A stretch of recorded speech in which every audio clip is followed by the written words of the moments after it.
Your eyes and ears don't lie, right back at you. And man, I just got off the phone with my boy, and he was talking to me about this big, beautiful bullshit that they trying to pass. And that's crazy. If these people pass this, that should be political suicide for every single Republican out there. I'm talking about every single Republican on that shit should lose at the midterms. If the public, if y'all let them get away with this will cripple the economy and cripple your life. Medicaid, Social Security, the crippling debt for the country. Because in addition to cutting all these programs, they're going to raise the hell out of taxes because you're going to have to pay for the debt. And we're not talking about, you might raise mine a little bit. No, we're talking about trillions and trillions of debt increase. Because what other countries are doing right now, as much as Western media want to tell you, people are moving away from the United States. That digital yuan from China, the African nations that have created their own currency to trade in gold, backed by gold and stuff, they've realized that thanks to Orange Face, we're not a reliable partner. We're not somebody that you can build your success around. They are doing everything they can to get away from the US dollar. And that's where Trump's over here threatening people that try to go move away from the dollar. Okay, well, how's that working out so far? The art of the deal? No, it's the art of the steal. You're such a clown. People are not buying bonds. They trading them in. So once you get your credit rating lowered, a lot of people don't want to buy U.S. debt right now because you're not a reliable trade partner or someone that they want to even do business with. There's certain countries that have to. Their GDP is reliant on it, but there's a lot of other ones that have realized the world is a big place and there's other options.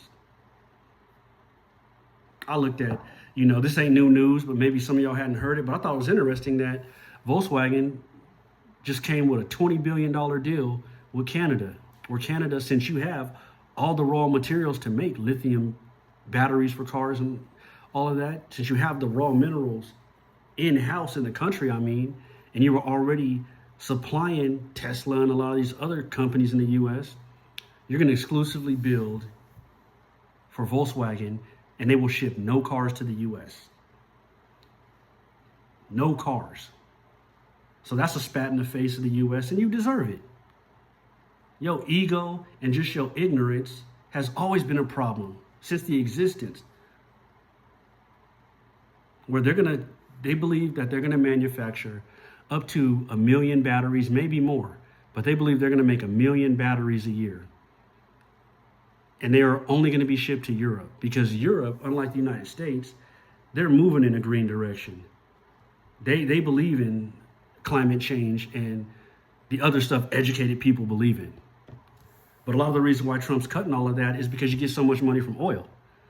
A lot of these big hedge funds and rich people, they got money in oil. So if you move away from oil, a lot of your supporters are going to lose money. And that's their biggest fear. Their biggest fear is, man, if I'm not as rich as I am, or if I lose money, that would be the end of the world.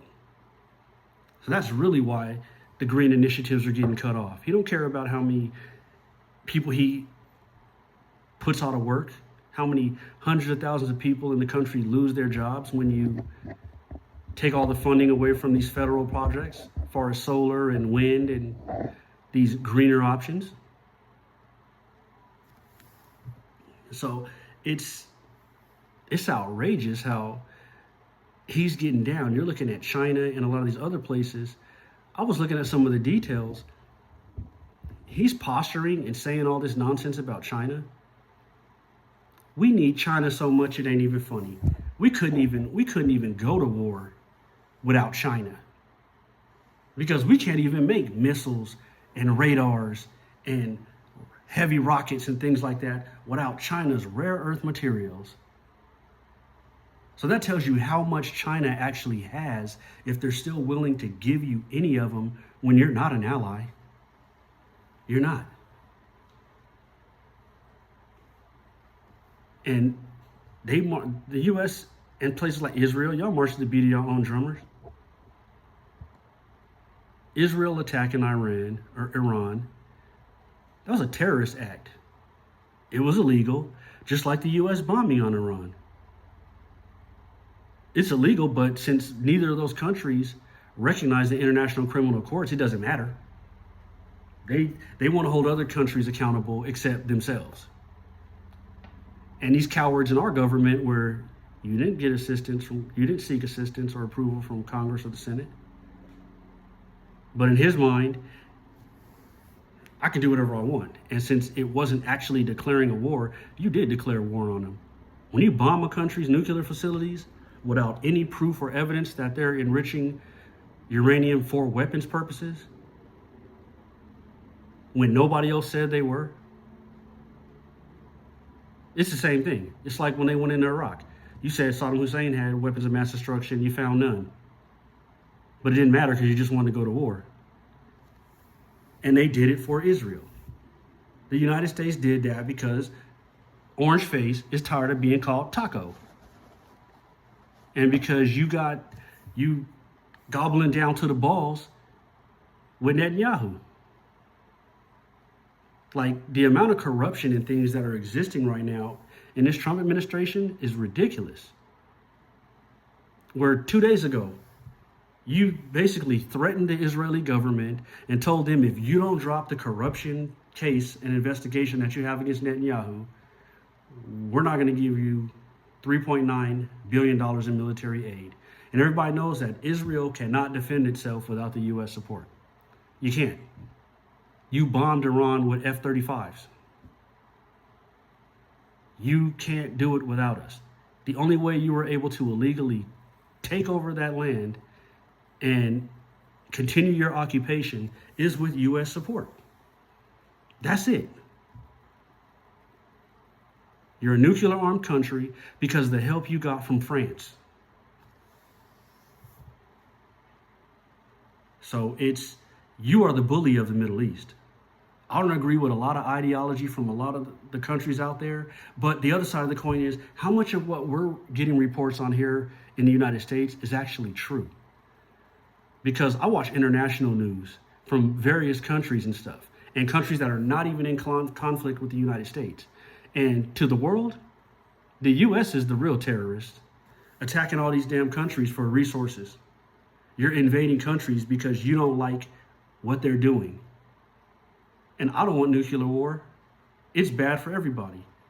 But you can be damn sure that what North Korea and Iran has been saying is nuclear weapons are necessary so you don't invade us. Had Ukraine still had their nuclear weapons that they gave up in the 90s after pressure from the United States, Russia would have never invaded Ukraine if they still had nuclear weapons. You can believe that. And Ukraine used to have, I believe it was the third largest stockpile of nuclear weapons in the world until they were decommissioned and gave them up in a treaty with the United States and some other countries. So I hear people say, and they say, well, we should be making them sign over their mineral rights for all this money that we're giving them. No. You made a deal with them where you told them if they gave up their nuclear weapons in the 90s, that you pledged to defend them against any invaders, including Russia. So now when it's time for you to step up, now you want to extort them out of their resources? So that key thing is, everyone says it's a nuclear deterrent. It is. It is. Because that's what stopped other countries from really going at Israel. There's a lot of countries in that region that don't like Israel. But there's a lot of Muslim countries out there that publicly say you don't like Israel, but you are hand in hand with your military development. Saudi Arabia, Qatar, Dubai, where you're buying Israeli hardware. You're using Israeli surveillance systems to spy on the public. So that's why you see where publicly you say one thing to appease your population when we know you're doing another. But I mean, now you got the Proud Boys mad at Trump, and you got a lot of these people mad at Trump for bombing Iran and potentially opening up U.S. soldiers and civilians to danger and retaliation because of your ego and your ignorance and your willingness to appease Netanyahu, who all he got to do is give you a few compliments and you giving it up. You put out if he give you enough compliments, stroke your ego. That's how you get Trump to put out. Just stroke his ego. Clown. How you gonna bomb somebody and then say we shouldn't fight? That's the stupidest shit I ever heard. You gonna bomb somebody and say we shouldn't fight. You should have a peaceful resolution. That's like I go knock on my neighbor's door and steal on them and they say we shouldn't be fighting after I just stole on you. Israel complaining about the response you got when you bombed a country unprovoked. And then mad at the response you got. Because y'all better watch it. Because the last thing you need to have happen is other countries get involved in this besides the Houthis. Because there's already rumors where whether you destroyed the nuclear facilities or not, even if we take the nuclear equation out of it, some places believe that Iran has hundreds, like maybe 150 to 200,000 missiles. They said before they thought 3,000 to 5,000. There's some analysts now that think that you might have 100 to 150,000 missiles. And you can't intercept that many. And now that there's rumors that Russia and China are supplying weaponry, that's not a good look. And you better hope they don't close that Straits of Hormuz, because there's still ways for China to get their oil from them, and India, who's not happy with Trump. Let's just say they shut that strait except to their ships going to those countries. But they don't let any other ones by. What's that going to do to the economy worldwide? Create an oil shortage like you ain't never seen. Because what is it, 20% goes through that strait? But if they did it in a manner that actually allowed them to still send oil to China, Japan, India, because they're already got a defense pack. Iran has a defense pack with China and Russia. So just like the U.S. supplies Ukraine with weapons of war to use against Russia, if Russia starts supplying and China starts supplying additional hardware to Iran, you're not going to shoot down Chinese or Russian cargo planes carrying weapons to them. Just like Russia is not shooting down deliveries of U.S. hardware to Ukraine. The U.S. just sent dozens of Apache helicopters to Poland to strengthen up the border right there with NATO. They just sent dozens of Apaches. They just got delivered yesterday. So weapons are moving all around, and China and Russia are providing more sophisticated radar detection devices and things to them, where you really have endangered a lot of these destroyers and these carrier groups. Because yes, they can intercept missiles, and that Aegis system, it's a bad boy. But you can only intercept so many missiles. And that's why a lot of these destroyers, they left the Gulf, because you had to resupply. So you could intercept a lot of things, but do you have enough interceptors without resupplying? Because then you got to send these frigates in there and these other ones to provide you more interceptors.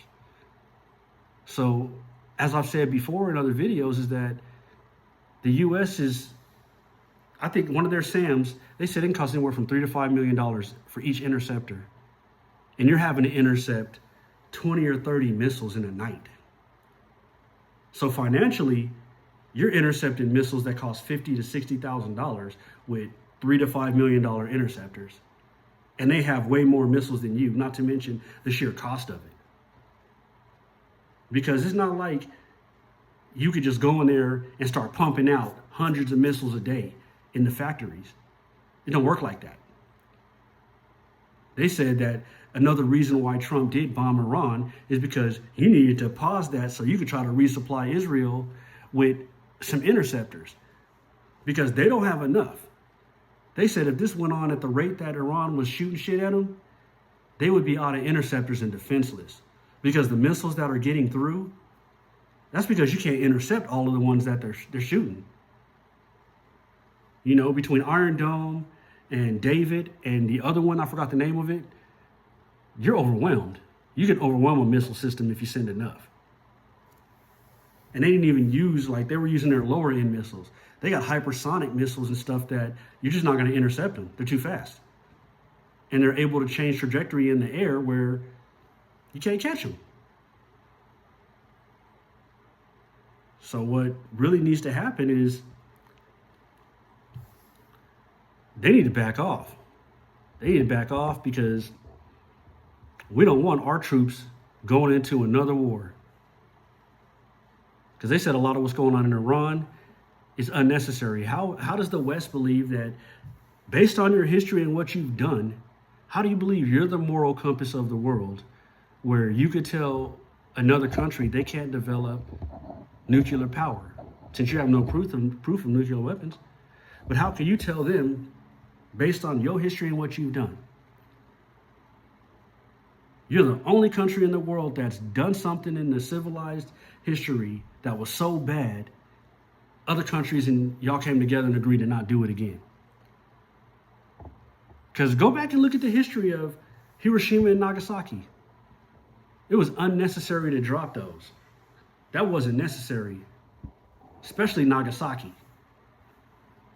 You dropped Hiroshima and then you dropped Nagasaki, which was even larger than Hiroshima, and you dropped it on a city. You didn't even drop it on a military target because it was too foggy. So y'all decided to drop it anyway since the planes had already left, but it was too foggy. You didn't drop it on the military base you were supposed to. You just dropped it on the city, which is a war crime. The military is supposed to fight the military, not civilians. And unfortunately, collateral damage happens, but you're supposed to do everything you can to eliminate that, which the U.S. has never done, and Israel is damn sure not doing that in Gaza.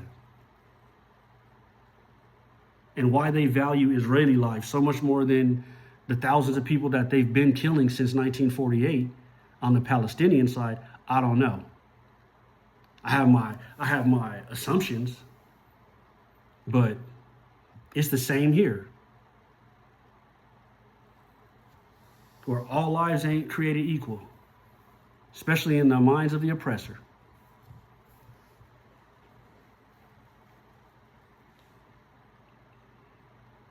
But we out. My dog over here bouncing on my leg. I guess I'm going to have to take him out. Do our thing before he get crazy. But your eyes and your ears don't lie. We out. Deuces.